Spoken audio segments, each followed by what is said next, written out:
à tous et à toutes, et on se retrouve aujourd'hui pour le premier point lecture de l'année. J'ai 3 livres à vous présenter, donc je vais commencer tout de suite. Premier livre de l'année, il s'agit de Sublime par Christina Lauren. Christina Lauren qui est le duo d'auteurs plus connu pour avoir écrit la saga érotique Beautiful.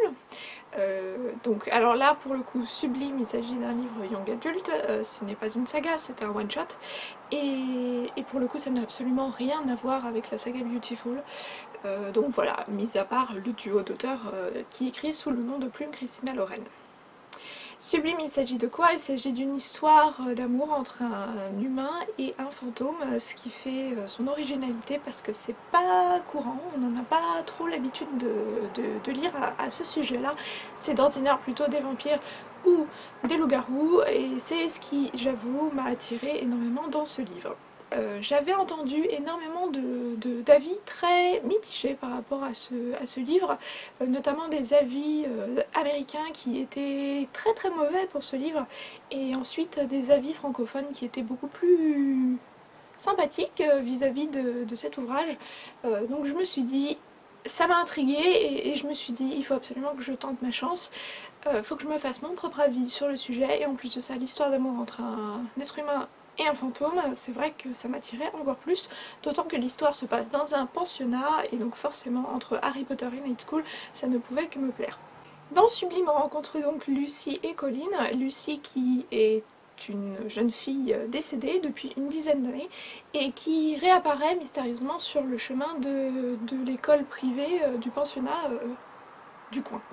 De Saint-Ossana, voilà, c'est Saint-Ossana le nom. Elle rencontre Colin qui est un jeune garçon assez rebelle parce qu'il se met constamment en danger, il est assez casse-cou, il joue avec son vélo, avec son skate, etc. Il fait beaucoup de sports extrêmes et c'est souvent qu'il revient avec un bras cassé, avec des égratignures partout, enfin voilà quoi. Depuis la mort de ses parents, de toute sa famille, il a été le seul survivant. Chose étrange, Lucy ne va être visible que de très peu de personnes, majoritairement de Colin, mais également un peu de son meilleur ami et de quelques personnes qui font partie du staff de l'école. Et le problème qui va se poser, donc très vite les deux jeunes vont tomber amoureux, et le problème qui va se poser c'est que Colin ne va être capable de la voir que quand il met sa vie en danger, et quand il va toujours plus loin dans ses sports extrêmes. Voilà. Donc quand il frôle la mort, c'est là qu'il arrive à la sentir, que Lucie devient de plus en plus tangible et de plus en plus réelle à son toucher, etc. Et sinon, s'il reste un peu trop en vie et un peu trop en sécurité, Lucie finit par disparaître. Et elle ne s'en rend pas compte. Et donc voilà, toute la question de ce roman, c'est jusqu'où est-ce qu'on est capable d'aller par amour, jusqu'où on est capable d'aller à mettre sa vie en danger pour l'être aimé. Voilà, c'est vraiment de ce côté-là, j'ai trouvé que c'était une très très belle histoire. Après, je vous mettrai en garde en vous disant que Sublime, ce n'est pas un roman avec une grande profondeur. Ça se lit, l'écriture est très onirique, j'ai trouvé, et très délicate. Ça se lit vraiment comme un rêve.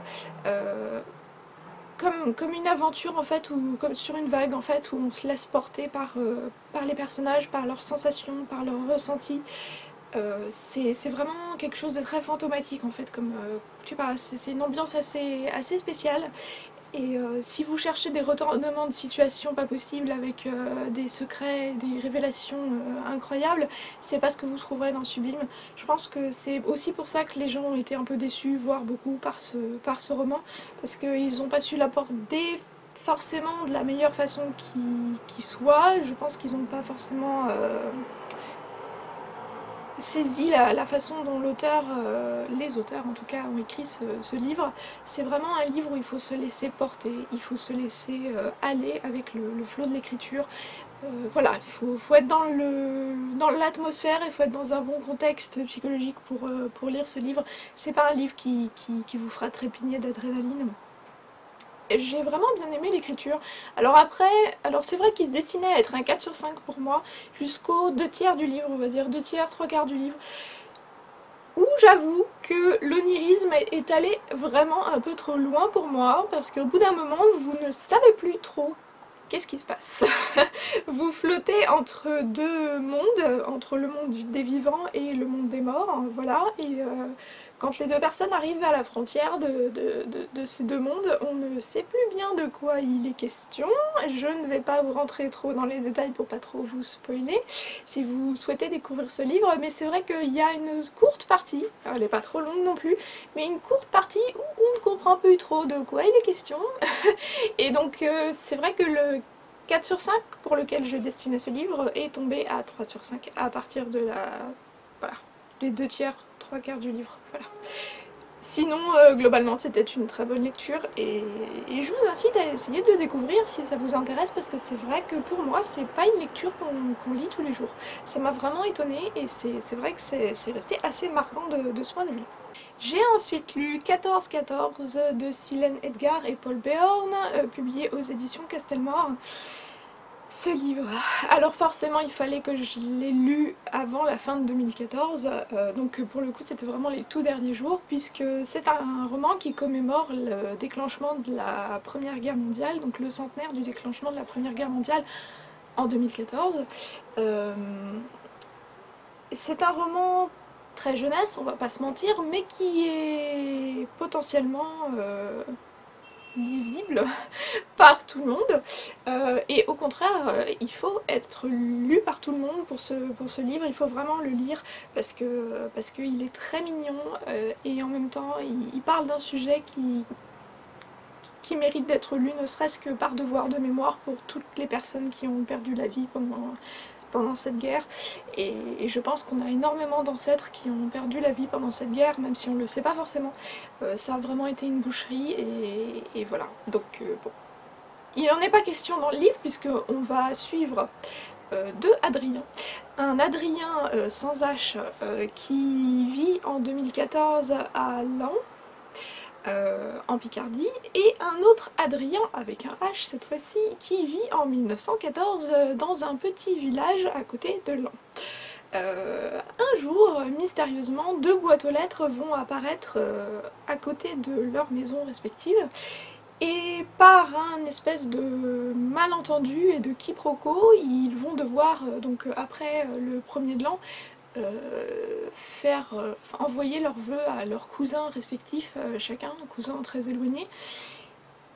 Et ils vont poster leurs lettres à l'intérieur de cette boîte aux lettres, et donc la lettre va se retrouver chez l'autre et vice versa. Il va y avoir un quiproquo qui va continuer pendant un petit moment, où chacun va croire qu'il s'adresse vraiment à son cousin éloigné, et donc ils vont pas trop comprendre pourquoi chacun a une écriture assez bizarre, assez étrange, assez décalée par rapport à son siècle. Jusqu'au moment où ils vont finalement se rendre compte que oui, effectivement, ils ne parlent pas à leurs cousins respectifs, mais ils parlent bien, il s'est passé un truc totalement fou, et ils parlent bien avec une personne d'un autre siècle.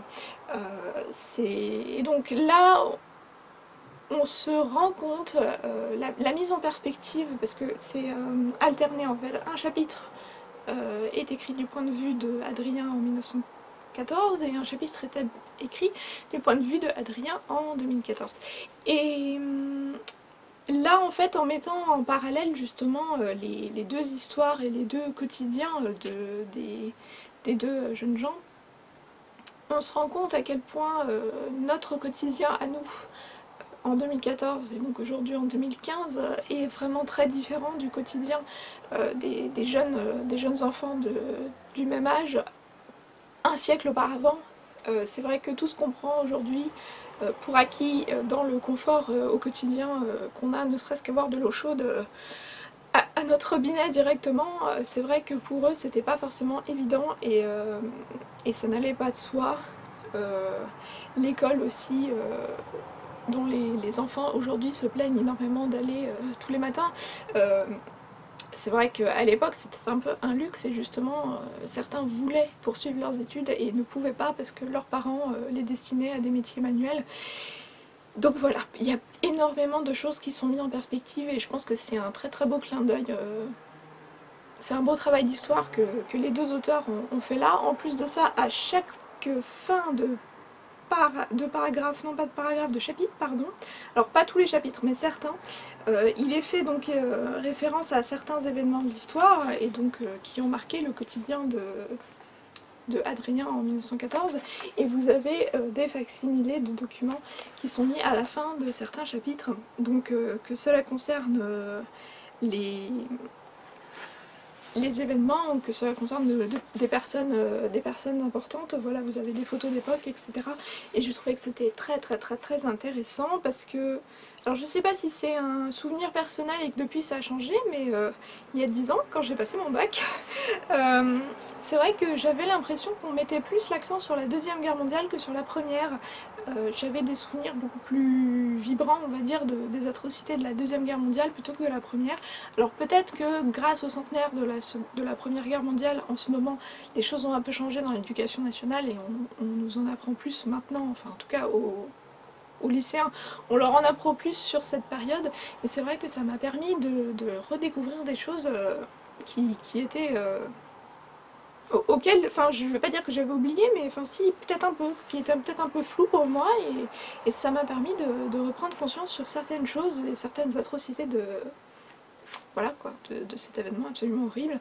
Alors juste comme ça pour l'anecdote, donc vous avez aussi les lettres, donc c'est aussi un roman épistolaire d'une certaine façon, et donc vous pouvez voir que vous avez l'écriture des deux garçons. Donc là vous avez l'écriture d'Adrien qui vit en 2014, qui est un peu brouillonne, et ensuite vous avez la très belle écriture des enfants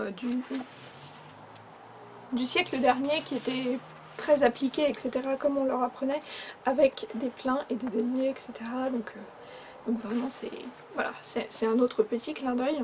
Donc forcément, les deux personnages, une fois qu'ils vont se rendre compte que chacun vit dans un siècle différent, surtout pour Adrien qui vit en 2014, il va vite se rendre compte qu'il y a un petit problème, c'est que la guerre, le déclenchement de la guerre arrive à grands pas, et que ça va potentiellement mettre en danger son ami, son nouvel ami qui habite en 1914.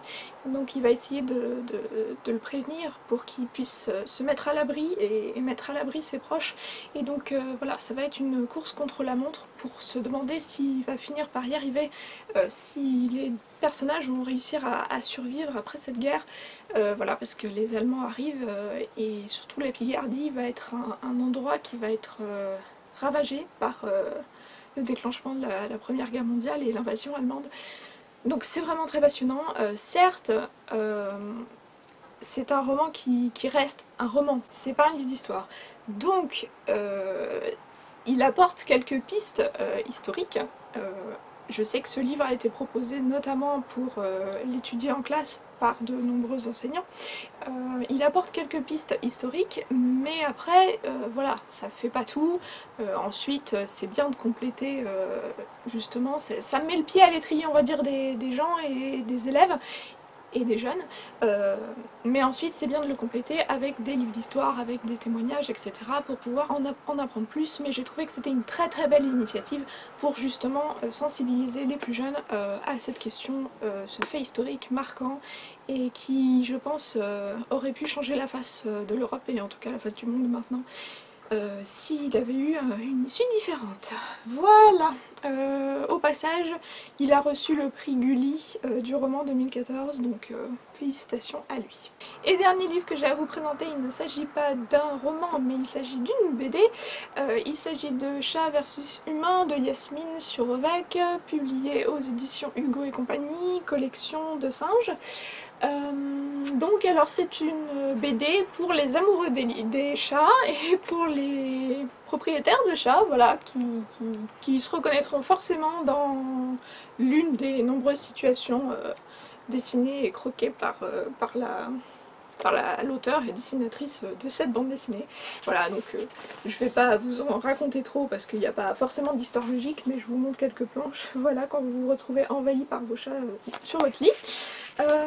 Quelque chose qui m'a bien fait rire aussi, La mise en parallèle entre les différentes... entre les amoureux des chats et les amoureux des chiens en fait. Donc là vous avez une planche très sympathique où vous voyez une jeune fille qui est en train de tomber d'une falaise et donc qui crie au secours, le chien qui l'entend et qui va prévenir son merveilleux maître qui court à sa rescousse. Et juste après vous avez la même situation avec un chat, à savoir que la jeune fille crie au secours, au secours, au secours, le chat n'en a absolument rien à faire et le chat la laisse tomber du haut de la falaise, voilà. Donc oui, c'est absolument, c'est tout à fait sympathique. Ça m'a rappelé plein de choses que j'ai moi-même vécues avec mon chat. J'essaye de vous retrouver celle qui m'a vraiment fait rire, oui, notamment celle-ci en fait, où elle est en train de se préparer son petit déjeuner, qu'elle a oublié sa cuillère, qu'elle se détourne un quart de seconde de son bol de lait avec ses céréales, et elle se retourne et pouf, ça y est, ses chats sont déjà en train de manger dans son bol de céréales, c'est du vécu. Donc voilà. Ça fait 150 pages et quelques, ça a été lu d'une traite, hein, c'est pour vous dire vraiment très vite. Voilà, donc derrière vous avez aussi l'anatomie d'une femme à chat, donc l'apparence avec des poils partout, des bas complètement déchirés, les collants enfilés, les friandises, les jouets pour chat, les griffures d'amour, voilà. Voix à tonalité plus aiguë quand elle parle à un chat ou parle au chat comme si elle s'adressait à un enfant humain, enfin voilà quoi, c'est tout à fait sympathique. Il est sorti le 2 janvier aux éditions Hugo et donc voilà, c'est sympa, ça peut être un cadeau sympathique aussi pour les amoureux des chats, et voilà, je vous conseille d'aller la regarder, la feuilleter un peu pour voir si ça vous intéresserait. Et c'est tout pour ce point lecture, ce premier point lecture de l'année. J'espère que ça vous aura donné des idées de lecture. Dites-moi en commentaire si certains des ouvrages vous ont intéressé, si vous avez lu certains des ouvrages aussi, pourquoi pas, qu'est-ce que vous en avez pensé, etc. Et voilà, si vous avez aimé cette vidéo, n'oubliez pas de me mettre un petit pouce, et je vous dis à très bientôt pour une nouvelle vidéo. Salut! Un livre qui ressemble beaucoup à un autre. Alors c'est vrai que ça a pas mal fait jaser quand la collection R a sorti la couverture de My School Resistance.